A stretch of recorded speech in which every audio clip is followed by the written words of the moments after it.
Resumindo, os pronomes podem exercer diversas funções. Já vimos que pode ser sujeito, podem ser complementos, podem ser adjuntos.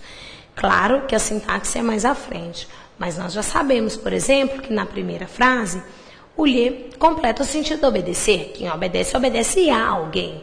E o lhe é objeto indireto. Nós já vimos que o lhe especifica o verbo fugir. Ora, quem obedece, obedece a alguém, mas quem foge, foge, ponto. Esse lhe está aí acrescentando significação. Veja que tanto na primeira quanto na segunda frase, eles se ligam ao verbo. Então, eles são qualquer coisa verbal. Na primeira, ele vai ser chamado de complemento verbal, porque ele completa o sentido e ele é exigido pelo verbo. Na segunda, ele vai ser chamado de adjunto adverbial, porque ele está ali junto do verbo só para especificar, embora o verbo não exija essa estrutura. Na terceira frase, a gente sabe que o lhe está ligado ao grato e que o lhe está ligado ao pranto. Acontece que na terceira frase, ele está ligado ao nome, qualquer coisa nominal. Só que ele é exigido pelo nome. Na quarta frase, ele está ligado ao nome, ele é qualquer coisa nominal, mas ele não é exigido pelo termo pranto. Isso é uma discussão mais à frente. Não tenho nenhuma pretensão de que vocês saibam isso hoje, mas eu tenho a pretensão de que vocês percebam que tanto na terceira frase quanto na quarta frase, o lhe não se liga ao verbo, mas ao nome. Então, eles são qualquer coisa nominal. Eu estou dizendo para vocês que na terceira frase, trata-se de um complemento nominal, um termo exigido, obrigatoriamente usado pelo termo grato. Ele é exigido por grato. Na quarta frase, esse lhe está aí apenas para acrescentar a significação, especificar, particularizar, caracterizar o pranto. Portanto, adjunto adnominal. Já tiveram uma noção. Complemento é aquele termo necessário. Adjunto é aquele termo acessório. Claro que é importante para o sentido, mas para a estrutura, o primeiro lhe não pode ser tirado. Complemento. Na segunda estrutura, o lhe é dispensável. O ladrão fugiu, ponto final, adjunto. Na terceira estrutura, eu estou grato. O lhe é exigido. Quem é grato a alguém, complemento. Na quarta frase, o lhe é acessório para a estrutura. Enxuguei o pranto. Quem enxuga, enxuga alguma coisa, adjunto. Certinho? Assim, fica legal se vocês só enxergarem nesse momento para onde que a seta está virada. Onde que a seta vai cair. Se souberam disso, para mim está o suficiente. Nós vamos estudar agora quando que a gente usa o eu, quando que a gente usa o mim. Não vale só decorar que se tiver verbo no infinitivo, usa-se eu. De fato, mim não faz nada. Você deve dizer, isso é para eu fazer, isso é para eu ler, isso é para eu levar, e assim por diante. Acontece que não basta só decorar. Vocês precisam de saber o seguinte: se o eu for sujeito desse verbo no infinitivo, usa-se eu e não mim. Assim, existe a informação mais importante que vocês vão levar com vocês. O eu será sempre sujeito. O mim será sempre complemento ou adjunto. Vale lembrar que a gente já estudou que mim é o pronome oblíquo tônico, portanto, ele é sempre preposicionado. De mim, para mim. Não é assim? Desta forma, eu, sujeito, mim, complemento ou adjunto. Vamos agora ver quando que vamos usar o eu e quando que vamos usar o mim. Isso é para mim fazer ou para eu fazer? Ora, esse aí, nessa construção, nós temos um sujeito. Quando sujeito, usa-se eu. Isso é para que eu faça, eu que vou realizar a ação de fazer. Dessa forma, usa-se eu e não mim. Na segunda frase, se a gente for bonitinho olhar o verbo no infinitivo, a gente imagina, para eu fazer o exercício é moleza. Espera lá. Acontece que, embora tenha esse verbo no infinitivo, o eu não é sujeito desse verbo. Essa frase seria, fazer o exercício é moleza para mim. Eu sei que aqui seria ideal se a gente colocasse uma vírgula, indicando que esse termo para mim está deslocado, que ele deveria vir, deveria não, mas que a posição, a ordem direta dele seria no final da frase. Acontece que eu não coloquei exatamente para a gente questionar isso aí. Embora tenha o verbo no infinitivo, eu não vou usar o eu, porque ele não é sujeito desse verbo.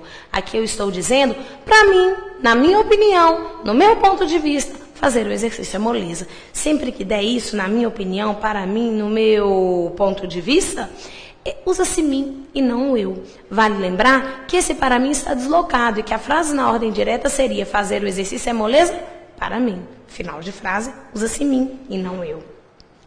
Não há nenhum problema entre eu e tu?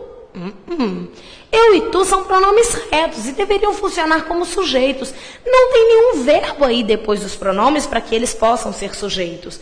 Já que não tem, usa-se mim e ti. Não há nenhum problema entre eu, entre mim e ti. Assim, vamos lembrar sempre que a presença da preposição, associada ao fato de eles não serem sujeitos de nenhum verbo posterior, traz a necessidade de usar o mim, embora fique feio para nós. Apesar de mim saber a verdade, apesar de eu saber a verdade, eu sou sujeito desse verbo saber e, portanto, quando sujeito, usa-se eu e não o mim. Difícil? Tranquilíssimo, não é? Se for sujeito, eu. Não sendo sujeito, mim. Isso vale para tu. Se for sujeito, tu. Isso é para tu fazeres. Não é assim? Se não for sujeito, ti. Difícil? Tranquilíssimo. Nós vamos agora usar o conosco e conosco. Quando que a gente usa o conosco? Quando que a gente usa conosco? A expressão conosco só pode ser usada se for especificada. Assim, ó. Ele saiu com nós dois, com nós outros, com nós todos, com nós mesmos, com nós próprios e assim por diante. Essa estrutura com nós separada tem de ser especificada por um numeral. Com nós 3, com nós 5, com nós 10. Estranho, não é? Com nós 3, com nós 2, com algum pronome, com nós todos.